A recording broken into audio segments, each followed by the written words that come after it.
বলছি শোনো না, হ্যাঁ আজকে কি রান্না করব? আজকে রান্না কি করবে? ও তোমার যা ইচ্ছা তাই রান্না করে নাও। আরে না না না, তুমিই বলো, আমি তোমার পছন্দ মতোই রান্না করব। আরে তোমার যা ইচ্ছা রান্না করো, যাও।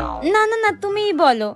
তোমার যা ইচ্ছা। ঠিক আছে, আজকে তাহলে আমি সব তোমার পছন্দের রান্নাই করব। আজকে তাহলে আমি খাসির মাংস করছি, কাতলা মাছের কালিয়া করছি, আর ইলিশ মাছের ভাপা করছি, আর শেষ পাতে পায়েস। আবার শেষ পাতে পায়েস?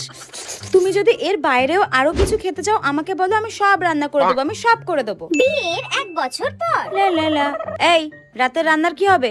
হ্যাঁ তুমি ওই একদম পাতলা করে চিকেনের ঝোল রান্না করো, রাত্রে ওটা দিয়েই খেয়ে নেবো।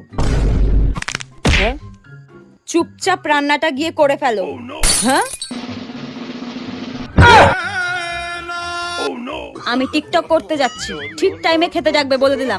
হ্যাঁ হ্যাঁ এক্ষুনি রান্না চাপিয়ে দিচ্ছি, এক্ষুনি চাপিয়ে দিচ্ছি। करके फंस गया यार अच्छा खासा थका मारा